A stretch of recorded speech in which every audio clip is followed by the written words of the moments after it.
muy buenas tardes, chicos. Estamos en la sesión 2 de nuestro curso de Realiza análisis hematológicos de serie blanca y hemostasia. Una vez que recordamos algunas generalidades de la sangre, vamos a entrar un poquito más de lleno al tema de los leucocitos, que es lo que nos compete en este semestre. Entonces, si hablamos de realizar análisis de serie blanca, tenemos que hablar obligatoriamente de los leucocitos, porque es lo que vamos a estar analizando en esta competencia. Entonces, comenzamos con el tema de leucocitos.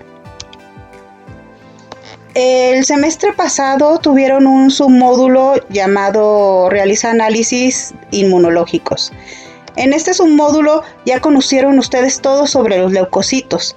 Conocen sus características, sus funciones y los procesos en los que intervienen, los procesos inmunológicos. Sin embargo, es indispensable que recordemos alguna información relevante para este submódulo, ya que si ustedes no tienen estos conocimientos básicos, se les van a complicar algunos otros procesos. Bueno, de inicio, ¿qué son los leucocitos? Si ustedes recuerdan, tanto en inmunología como en serie roja, hablamos de la constitución de la sangre. Entonces, comentamos que la sangre va a estar constituida por una fase líquida llamada plasma y una fase sólida donde van a estar englobadas todas las células que contiene la sangre, sean eritrocitos, sean fragmentos celulares llamados plaquetas o sean los leucocitos. Entonces, las células de mayor tamaño van a ser los leucocitos. Aproximadamente 3.9 del paquete globular, acuérdense que el paquete globular son 45% y el plasma 55%. Bueno, de ese 45% que es el paquete globular, solo 3.9% aproximadamente son los leucocitos. Son las unidades móviles del sistema inmune. Quiere decir que estas células van a migrar a donde encuentren el agente que está dañando a nuestro organismo, el agente patógeno. Van a movilizarse a esa área para poder combatir la infección o el daño que estos estén causando. Los leucocitos se generan en la médula ósea a partir de una célula madre y van a madurar en esta misma. Por ejemplo, los granulocitos, los monocitos y los linfocitos B. El resto de los leucocitos van a terminar de madurar en el timo, como son los linfocitos T. Los valores de referencia de los leucocitos oscilan entre 4.5 a 11 por 10 a la 9 sobre litro. Cuando aumentan estos niveles, vamos a decir que nuestro paciente tiene leucocitosis. Y cuando disminuyen, vamos a decir que tiene leucopenia. Pero esto es de manera muy general. Ya realizando un análisis de fórmula leucocitaria, vamos a poder determinar qué tipo de leucocitos son los que están en aumento o en disminución. Por ejemplo, si aumentan los niveles de neutrófilos, vamos a decir que tiene neutrofilia. Si disminuyen, vamos a decir que tienen neutropenia. Y así dependiendo del tipo de leucocito que incremente o que disminuye. Pero de manera general, si tenemos valores altos de leucocitos, leucocitosis. Y si tenemos valores disminuidos, leucopenia. En esa imagen podemos ver ahí a un leucocito que está emigrando, que está moviéndose para adherirse al agente patógeno. ¿Dónde se producen los leucocitos? Estos se van a producir en la médula ósea. Si recuerdan, dijimos que la médula ósea se encuentra en los huesos planos.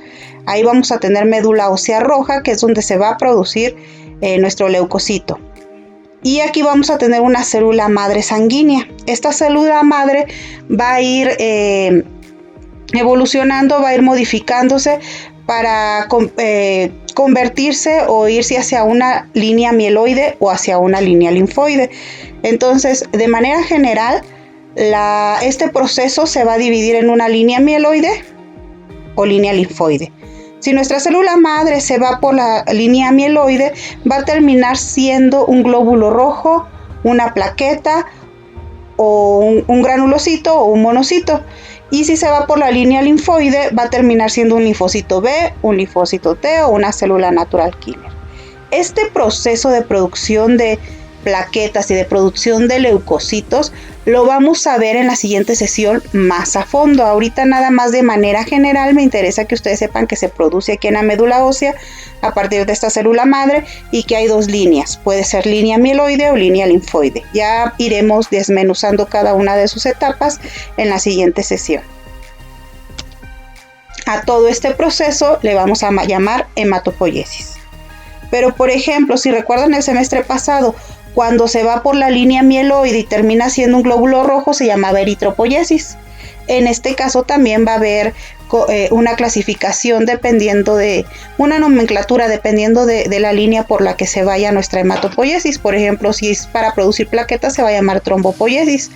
Si es para producir linfocitos se va a llamar linfopoiesis. Y así dependiendo de la célula que se vaya a producir. ¿Cómo se clasifican los leucocitos? Bueno, de inicio los vamos a clasificar en granulocitos, que también se van a llamar polimorfonucleares, y los vamos a clasificar en agranulocitos, que se llaman mononucleares. Dentro de los granulocitos o polimorfonucleares tenemos a los neutrófilos, a los eosinófilos y a los basófilos. Los neutrófilos, dependiendo de su madurez, se van a poder identificar como neutrófilos en banda, cuando tienen su núcleo en 2 lóbulos, en neutrófilos segmentados, que son los más abundantes, tienen de 3 a 5 lóbulos, y en los multilobulados, que tienen más de 5 lóbulos. No significa que tengan muchos núcleos, significa que su núcleo tiene una forma de lóbulos que pareciera que tiene varios, pero es un solo núcleo. Tenemos a los eosinófilos también y a los basófilos. Y dentro de los agranulocitos o mononucleares están los monocitos y los linfocitos. Los monocitos, cuando migran a tejido para ejercer su función, los conocemos como macrófagos. Y los linfocitos pueden haber de tipo T, B o natural killer. Entonces, estos se van a llamar granulocitos porque su aspecto morfológico nos indica que en su citoplasma contienen gránulos. Algunos contienen gránulos muy pequeños o muy finos, como los neutrófilos. Algunos contienen gránulos más grandes, como los basófilos. Entonces, de acuerdo a la tinción que le pongamos a estas células, nos van a dar diferentes coloraciones que nos van a permitir identificarlos en un microscopio. Por ejemplo, aquí está un neutrófilo, en el cual podemos ver su núcleo con sus 5 lóbulos. Aquí está teñido perfectamente, vemos su citoplasma y se ven los pequeños puntitos que no se van a teñir con colorantes ni ácidos ni básicos, entonces van a tener una coloración más o menos rosita. En el caso, por ejemplo, de los basófilos, estos tienen su núcleo arriñonado y sus gránulos van a ser más densos y van a tener una coloración más hacia el púrpura. Y en el caso de los basófilos, tenemos que estos se tiñen más de tonos rojizos. Entonces, ya con la práctica será más fácil que ustedes diferencien uno de otro. Sin embargo, requieren realizar un buen extendido sanguíneo y realizar una buena tinción para que sea más fácil su identificación. Los agranulocitos se conocen como agranulocitos porque no podemos identificar gránulos en su citoplasma. Los llegan a contener, pero no son identificables. Entonces, estos son más grandes regularmente que los anteriores. Por ejemplo, en el caso de los linfocitos, pareciera que tiene escaso citoplasma con relación a su núcleo. Y en el caso de los monocitos, que los vemos más grandes, van a ser identificables porque su núcleo regularmente tiene una forma arriñonada. Todo esto nos va a servir cuando veamos el tema de fórmula leucocitaria, porque ahí vamos a tener que determinar del 100% de leucocitos que estamos contando cuántos son neutrófilos, que de manera estandarizada aproximadamente son un 62%, cuántos son eosinófilos, que serían el 2.3%, los basófilos, que son el 0.4%, tenemos los monocitos con 5.3% y los linfocitos, que representan el 30%. Entonces, los valores de referencia van a variar dependiendo del paciente, dependiendo de la zona geográfica y dependiendo de varias condiciones, del sexo del paciente, etcétera, y de la condición en la que se encuentre. Por ejemplo, las mujeres en proceso de embarazo tienden a tener neutrofilia y es algo normal. Entonces necesitamos conocer la historia de nuestro paciente para saber si sus valores de referencia se pueden estandarizar. Estos valores que tenemos aquí, digamos que son los valores de referencia, y cuando tengamos un paciente que cumple con las condiciones o la historia clínica de un paciente que no tiene una condición extraordinaria, pues tienen que cumplir más o menos con esto. Si nuestro paciente es un paciente, no sé, masculino de 30 años sin ninguna condición patológica, lo ideal sería que sus linfocitos, por ejemplo, estuvieran alrededor del 30%. Pero si nosotros al contar detectamos que mide menos del 30, que tiene menos del 30% de leucocitos, de linfocitos, perdón, vamos a empezar a determinar que nuestro paciente tiene una linfopenia, y esto va a ser un indicio para que el médico dé un diagnóstico, obviamente respaldándose en otras pruebas. A todo eso se le conoce como forma leucocitaria, y es importante que lo conozcamos cuando realicemos un recuento diferencial de leucocitos, que es la práctica número 2. Hablando ya más en concreto de los neutrófilos, que son los primeros agranulocitos, vamos a decir que estos son los más abundantes de la serie blanca. Aproximadamente miden de 9 a 12 micrómetros, tienen un citoplasma que no se tiñe con colorantes ácidos ni básicos, por lo que se ve al microscopio color rosa suave. Van a presentar un núcleo con cromatina compacta, y va a parecer que su núcleo se va a ver segmentado con de 3 a 5 lóbulos. Van a contener abundantes gránulos finos en su citoplasma, y estos con YEMSA se ven más o menos color púrpura. Y estos gránulos van a contener abundantes enzimas y contienen, por ejemplo, fagocitina. Esas son sus características morfológicas de manera general. Ahora, ¿cuáles son sus funciones? Bueno, ustedes ya en inmunología vieron todo lo que es el proceso inflamatorio, entonces esto es un repaso muy rápido de lo que ustedes ya conocen. Yo les recomiendo que desempolven sus apuntes de inmunología, porque todo esto requieren saberlo para poder atender los contenidos que ahora vamos a ir desarrollando poco a poco. Entonces, cuando hay un proceso de infección o cuando hay un proceso de inflamación en tejido, lo primero que va a pasar es que va a haber una inflamación en los vasos sanguíneos. Este es nuestro vaso sanguíneo. Miren, aquí está nuestra membrana basal, y todo esto que vemos aquí es nuestro foco de luz de nuestra vena, en este caso, ¿no? Entonces, por todo esto corre la sangre cargada de nuestras células y pues nuestro plasma. ¿Qué va a pasar cuando hay una inflamación? De inicio, los vasos sanguíneos se van a dilatar. Esto lo que va a provocar es que se pierda líquido de la sangre. Recordemos que la sangre está constituida por agua en una gran proporción. Entonces vamos a perder líquido de aquí, y este líquido va a salir hacia el tejido, se va a estar fugando hacia el tejido. Al fugarse va a haber acá más líquido del que debe de haber, y eso va a provocar un edema.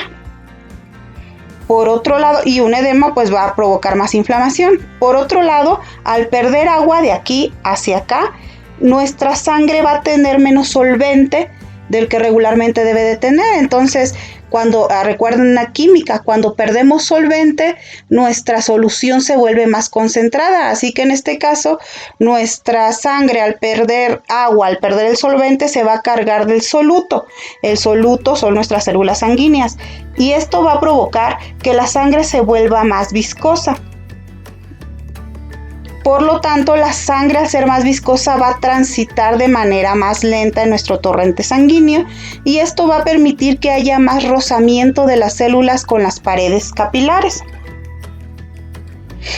Y bueno, al haber más rozamiento, nuestras células van a estar en contacto con las sustancias que estén expuestas en el endotelio de nuestro vaso sanguíneo. Por su parte, también van a empezar a expresarse sustancias que van a dirigir a en este caso a nuestros neutrófilos, que es de los que estamos hablando, los van a dirigir a diferentes zonas. Estos procesos de activación se llaman quimiotaxis. Entonces, estas sustancias que se expresan dirigen a nuestras células hacia donde deben de irse, para que así ellas puedan lograr posteriormente, en el siguiente proceso, migrar hacia el tejido. Cuando empieza el proceso de inflamación, el tejido de este lado se van a empezar a producir sustancias. Por ejemplo, los mastocitos contenidos en el tejido van a empezar a producir histamina. Y los macrófagos, que ya tenemos también acá en tejido, van a empezar a expresar factor de necrosis tumoral gamma. Estas sustancias van a interactuar con el endotelio. Al estarse produciendo aquí va a haber interacción y estas sustancias van a estar indicando a los de acá adentro hacia dónde se vayan. Van a estar marcándoles el camino. Entonces, ¿qué va a pasar? Que al estar estas sustancias como la histamina y el factor de necrosis tumoral interactuando con el endotelio, van a activar y van a hacer que el endotelio empiece a expresar selectina E. La selectina E va a ser un receptor de adhesión de la membrana, es como el pegamento que se va a unir a los receptores de membrana de nuestro neutrófilo. Entonces, este neutrófilo que ya se activó por acción de algunos marcadores y este endotelio que ya se segregó selectina E se van a unir. Con esos receptores de membrana de nuestro neutrófilo y con la selectina E que ya está aquí expresada, va a haber una unión. Posteriormente, estos neutrófilos que ya están unidos van a atravesar las paredes de nuestro endotelio, de nuestros vasos sanguíneos, para empezar a migrar hacia el tejido y acudir a donde está el proceso infeccioso o inflamatorio. A este proceso por el cual este neutrófilo pasa hacia acá le vamos a llamar diapédesis. Ya que está dentro, bueno, aquí cuando se empiezan a unir los neutrófilos, se pegan al endotelio, le vamos a llamar migración. Y después viene el proceso, aquí está la diapédesis, que es el proceso de migración hacia el endotelio. Y después viene la quimiotaxis, que es cuando va a empezar a seguir, nuestro neutrófilo va a empezar a seguir sustancias liberadas que le van a ir marcando el camino para que se acerque hacia el agente patológico, hacia el agente que está dañando a nuestro sistema. Entonces va a ir dirigido hacia donde se encuentra ubicado. Las sustancias que van a dirigir este proceso de quimiotaxis, acuérdense que vamos aquí, que van a ir marcándole el camino hacia donde se dirija, puede ser de origen exógeno o endógeno. Pero entonces aquí yo les pregunto, ustedes ya lo vieron en inmunología, ¿cuáles son estas sustancias que pueden ser de origen exógeno o endógeno y que van a dirigir el proceso de quimiotaxis de nuestro neutrófilo hasta nuestro agente patógeno? Entonces, por ahí ustedes lo van a investigar, les repito, desempolven sus apuntes de inmunología y me van a decir cuáles son esos agentes exógenos y esos agentes endógenos. De esta manera, siguiendo a estos agentes que le marcan el camino, los neutrófilos van a llegar hasta el agente invasor. Y ya cuando están frente a él lo tienen que reconocer, no simplemente lo van a fagocitar. Primero, antes de fagocitar, deben de reconocer. Para poder reconocerlo, tanto los neutrófilos como los macrófagos, que son los que tienen la capacidad de fagocitar, van a tener en su membrana receptores. Nuestros macrófagos y nuestros neutrófilos tienen receptores que le van a ayudar a reconocer al agente infeccioso. ¿Cuáles son esos receptores, chicos? Hay 4 tipos de receptores que ya vieron en inmunología. Menciónenme cuáles son. Bueno, ya que lo reconocieron, ahora sí va a comenzar el proceso de fagocitosis. Este proceso se va a llevar a cabo en 3 fases: reconocimiento y unión, incorporación en la vacuola fagocítica y destrucción del material ingerido. Aquí lo tenemos. No voy a entrar más al tema de fagocitosis, que también ya deben de tener conocido ustedes y entendido. Una vez que ya cumplió su función de fagocitosis, ya fagocitó al agente infeccioso, viene, pues en este caso, la muerte programada. El neutrófilo programa su muerte, a lo cual le conocemos como apoptosis. Entonces, una vez que ya fagocitó, que ya hizo apoptosis, se va a juntar la bacteria muerta más el desecho del neutrófilo más líquido extracelular, y esto nos va a dar como resultado pus. De esta manera es como los neutrófilos participan activamente en la protección de nuestro organismo ante agentes infecciosos. Van a ser los más rápidos, son los primeros en llegar a la zona infectada. Promedio 5 horas, de que comienza la infección a que el neutrófilo llega hasta el agente patógeno son 5 horas. Hace su función, cumple y entra a lisis o entra a apoptosis. Es un elemento muy importante en los procesos inflamatorios. Entonces, chicos, hay que darle un repaso al proceso inflamatorio, al sistema de complemento, para entender perfectamente estos temas. Bueno, entonces continuamos con los eosinófilos, que son otro tipo de células granulocíticas. Estos tienen una vida media en circulación de 3 a 4 días y después de esto van a migrar a tejidos o a mucosas.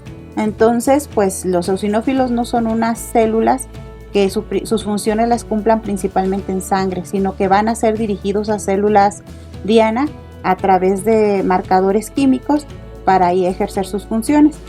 Estos miden de 10 a 12 micrómetros y poseen un movimiento ameboide. Además tienen una débil capacidad fagocítica. Representan del 1 al 3% de las células blancas contenidas en sangre y más o menos hay 150 células por microlitro.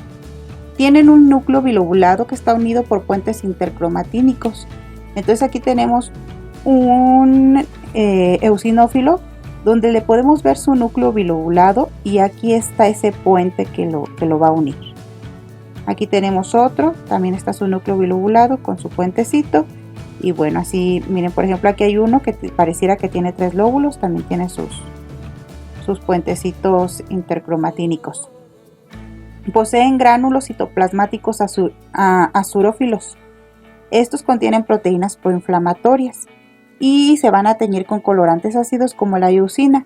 Entonces, vamos a ver sus núcleos más o menos su núcleo bilobulado más o menos color púrpura, y los gránulos citoplasmáticos van a tomar un color entre rojizo y anaranjado. El tamaño es muy parecido al del neutrófilo, pero es muy difícil diferenciar uno de otro, ya que las otras células toman otras coloraciones y sí es muy marcada la coloración de sus gránulos en tonos rojizos. Bueno, si ya hablamos de las funciones de los eosinófilos, principalmente los vamos a reconocer porque tienen una capacidad efectora de hipersensibilidad inmediata. Esto es en las reacciones alérgicas. Por ahí en un submódulo hicieron o vieron la teoría de alguna prueba que se llama eosinófilos en moco nasal. Entonces, justamente es porque migra a tejidos y migra a mucosas a formar a ejercer su función de hipersensibilidad. Y esto es mucho en la enfermedad alérgica. Y también lo reconocemos mucho cuando hablamos de eliminación de parásitos. Bueno, ¿qué pasa? Por ejemplo, aquí el eosinófilo en su membrana, como el resto de las células, tiene receptores. En este caso tiene receptores para la inmunoglobulina E. Cuando un parásito como este que tenemos aquí es recubierto por la inmunoglobulina E, el eosinófilo va a ser atraído por receptores químicos y a través de esos receptores se va a poder unir a esa cubierta de inmunoglobulina E para de esa forma eliminar en este caso al agente invasor, que es un parásito. Recordemos que los parásitos no son organismos que puedan destruirse por actividad fagocítica, es decir, si bien los neutrófilos y los basófilos llegan a tratar de ejercer una capacidad destructiva sobre ellos, no son las principales células que los destruyen. En este caso, los que tienen esa capacidad de adherirse son los eosinófilos, porque también poseen una capacidad citotóxica. Entonces, bueno, esa es la manera en la cual se adhieren y destruyen a los parásitos. Por ejemplo, también van a regular la respuesta alérgica y las reacciones de hipersensibilidad, como les había mencionado, y esto es por la neutralización de la histamina, porque los gránulos del eosinófilo contiene algo que se llama histaminasa, que neutraliza la histamina. Entonces recuerden el proceso de hipersensibilidad que vieron en inmunología y recuerden la función de la histamina. Y bueno, pues es como lo más relevante de los eosinófilos. Y vamos con la siguiente célula. Bueno, seguimos con el tercer tipo de granulocito, que son los basófilos. Estos van a poseer unos gránulos densos, muy grandes y no hay tantos en comparación con, por ejemplo, los neutrófilos. Son menos, por eso pongo aquí que escasos, por esta comparación. Estos se van a teñir intensamente con colorantes básicos como el azul de metileno. También el núcleo se tiñe de ese tono, un azul oscuro. Miden aproximadamente entre 10 y 12 micrómetros. Tienen un núcleo irregular que asemeja la forma de una S. Entonces, si vemos, por ejemplo, sí podría ser como con imaginación, parece una S. Este núcleo se segmenta de 1 a 3 lóbulos, entonces parece una S, pero si ustedes se fijan, aquí hay una lobulación, aquí hay otra lobulación y aquí hay otra lobulación. Recuerden, un solo núcleo segmentado a 1 a 3 lóbulos, no 3 núcleos. Y bueno, estos constituyen menos del 0% de las células blancas que hay en la sangre. Ok.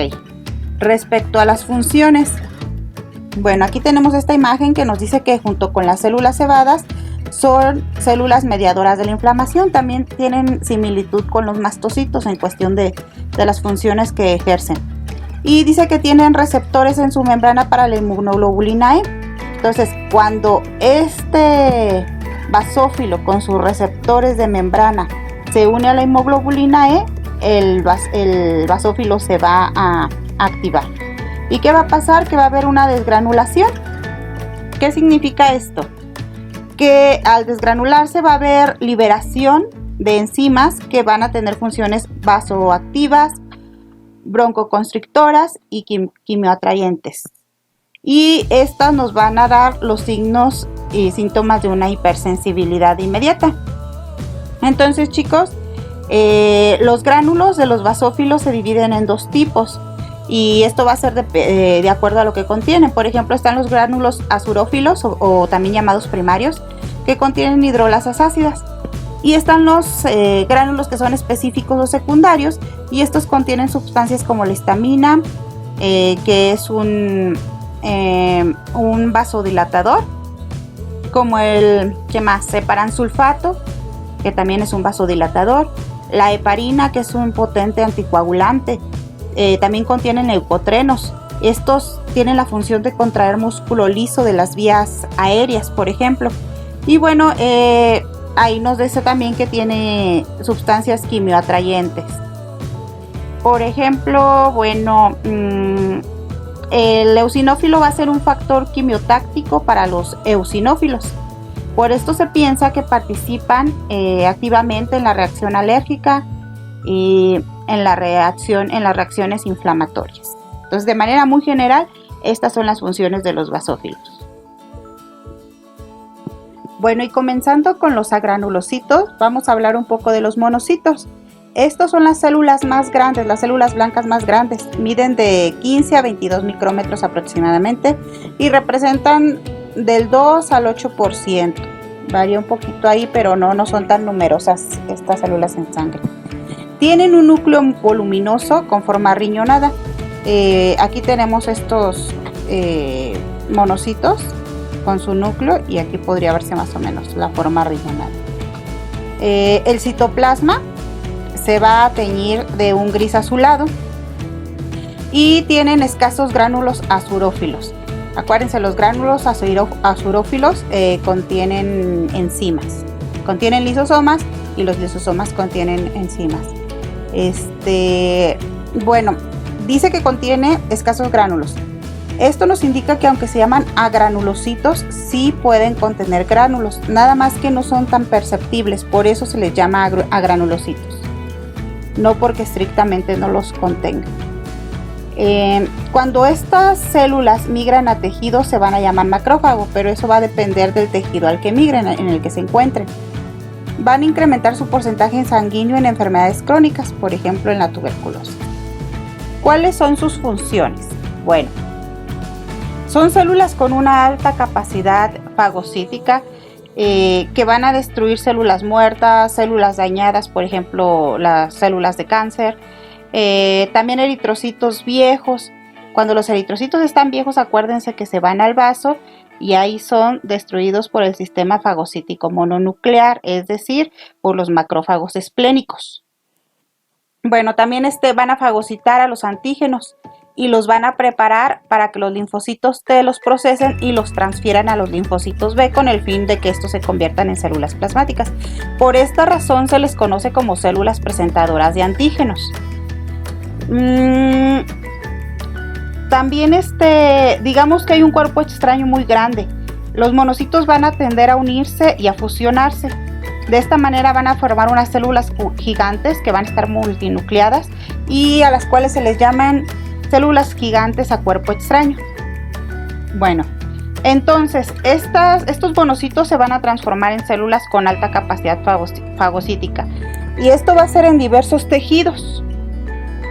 Entonces se van a llamar dependiendo del tejido donde se transformen. Por ejemplo, si es en tejido conjuntivo, laxo o denso, les conocemos como macrófagos. Si van a ser en el hígado, se llaman células de Cooper. Si es en pulmón, se les llaman macrófagos de polvo. Si es en piel o en algún tejido de recubrimiento interno, son las células de Langerhans. Y no sé, en riñón, en el corpúsculo renal, se les llama mesangiales. Sí, mesangiales. En las articulaciones sinoviales y así, dependiendo de donde estén ubicadas y donde vayan a ejercer su función fagocítica. Aquí estamos viendo un monocito y aquí tenemos bacterias, entonces llega y la encapsula para llevar el proceso de fagocitosis. Dale, chicos, continuamos. Finalmente llegamos a los linfocitos. Estas son unas células más pequeñas que miden entre 7 a 9 micrómetros y constituyen del 20 al 30% de las células blancas de la sangre. Tienen un núcleo voluminoso, esférico, que ocupa casi todo el citoplasma, o sea, casi toda la totalidad de la célula es núcleo. Entonces aquí está, miren, el núcleo esférico, voluminoso, que ocupa casi toda la célula. Y este citoplasma, que queda pequeño, puede asemejar o aparentar un anillo y va a tener leve basofilia. Sí puede tener algunos escasos gránulos azurófilos. Y hay 3 tipos en general, que son los T, los B y los natural killer. Bueno, hablando ya más en concreto de sus funciones, tenemos que los linfocitos tienen poca capacidad fagocítica. Entonces su principal función va a radicar en su transformación, en su evolución, por ejemplo, de los linfocitos B a las células plasmáticas. Y en el caso de los linfocitos T, pues su capacidad citotóxica es una de sus principales funciones. Y esto les va a dar una excelente capacidad de destruir células infectadas, por ejemplo, por virus. Los linfocitos no van a ser funcionales en sangre. Para poderse activar tienen que madurar y diferenciarse. Por ejemplo, los T que se diferencian, que maduran y se diferencian en el timo. Una vez que los linfocitos ya cumplieron sus funciones, van a regresar a la circulación. Y si vuelve a haber un estímulo por un antígeno específico, van a experimentar una mitosis que va a originar clones. Y bueno, esto va a constituir la famosa inmunidad de memoria y los anticuerpos de memoria. Por ejemplo, los B, al ser estimulados, se van a transformar en las células plasmáticas y estas van a ser las encargadas de sintetizar y de secretar lo que conocemos como anticuerpos. A esto se le llama la respuesta humoral. Los T, por su parte, van a destruir células y tejidos que han sido dañados. Esto gracias a su capacidad citotóxica. Son los responsables de la respuesta mediada por células. Y bueno, de aquí va a haber varios tipos. Por ejemplo, están los helper, que también se le conocen como colaboradores, cooperadores o CD4. Estos son los que van a procesar a los antígenos y los van a poner en contacto con los linfocitos B. También, por ejemplo, en el caso de estos, de los CD4, los cooperadores, son los que organizan de cierta forma el sistema inmune. Y hay un dato curioso, el virus del VIH tiene una cierta afinidad por estas células, por las coordinadoras. Le gusta ponerlas virulentas y destruirlas, de manera que cuando ataca las células cooperadoras, que son las que organizan el sistema inmune, pues viene un descontrol y entonces ya no hay respuesta inmune de ese organismo que contiene VIH ante otros agentes extraños y patógenos. Es por eso que se dice que, por ejemplo, en este caso específico, la gente con VIH tiene una respuesta inmune deprimida. Bueno, también hay otro tipo de linfocitos T, que son los supresores, y estos se van a encargar de suprimir la respuesta inmunohumoral.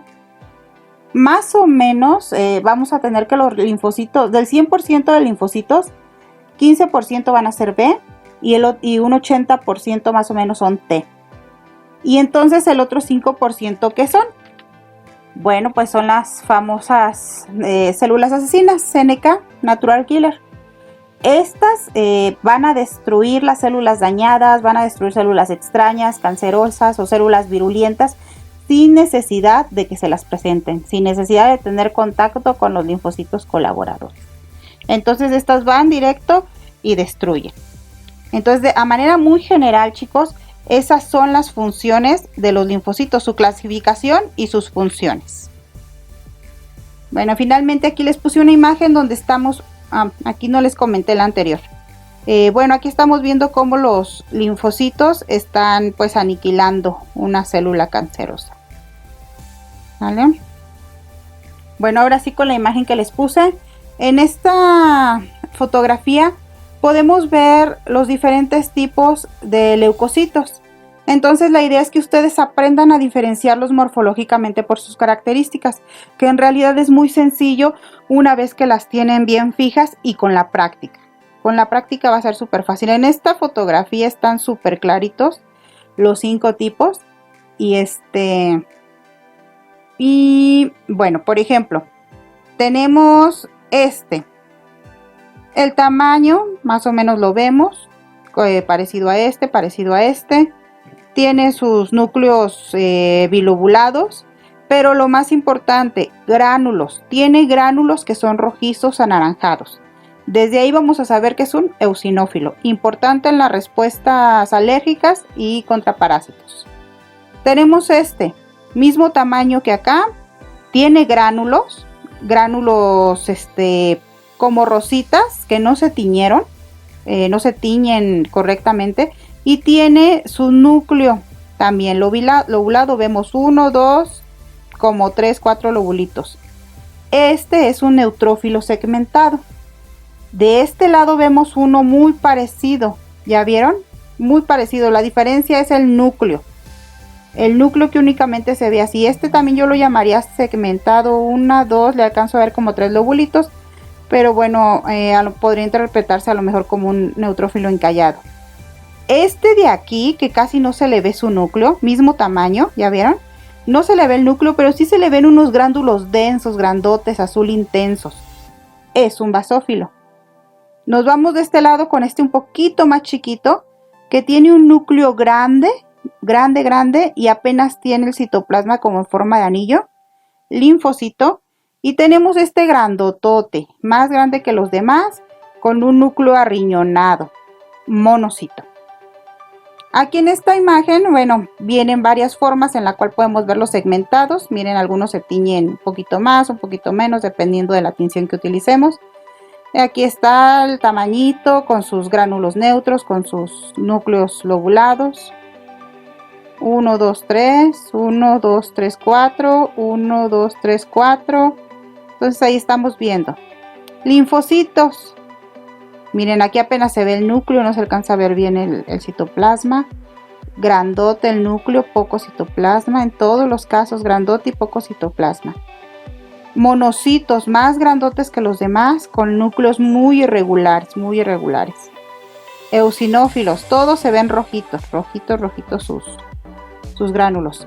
Basófilos, estos son los que se tiñen más intensamente y sobre todo se ven así bien perfectamente sus gránulos, bien azules. El núcleo se ve poco, en todos los casos se esconde. Linfocitos reactivos, grandes, estos son más grandes, miren, ya tienen una forma atípica. Esto es como respuesta a reacciones bioquímicas que ocurren dentro de él después de que fueron estimulados por la interacción con un antígeno. Entonces como que se deforman y bueno, estos por ejemplo se elevan en infecciones virales. Por ejemplo, en la mononucleosis vamos a ver un exceso de linfocitos reactivos en nuestros frotis teñidos. Una vez más, una imagen. Neutrófilos, claramente, estas se las puse porque aquí vienen los encallados.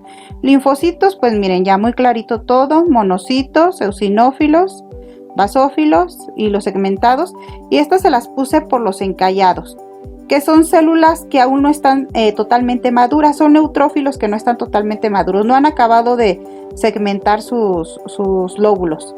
Entonces se llaman encallados o en banda porque nada más son como, su núcleo está en dos lóbulos, ¿sí se fijan? Entonces estos son los que son en banda o encallados. Y pues bueno, chicos, eso es todo por esta sesión. Estuvo un poquito larguita, espero que haya quedado muy claro. Exprésenme sus dudas, estudienle, repasen, es un tema bastante interesante. De verdad yo espero que con lo que ustedes traen ya de su submódulo de inmunología hayan recordado un poquito, haya quedado más reforzado, ¿sale? Entonces ahí está mi correo para que me escriban dudas, también en la plataforma de Classroom. Cualquier duda que tengan, exprésenla por favor. Y nos vemos en la siguiente sesión. Cuídense mucho.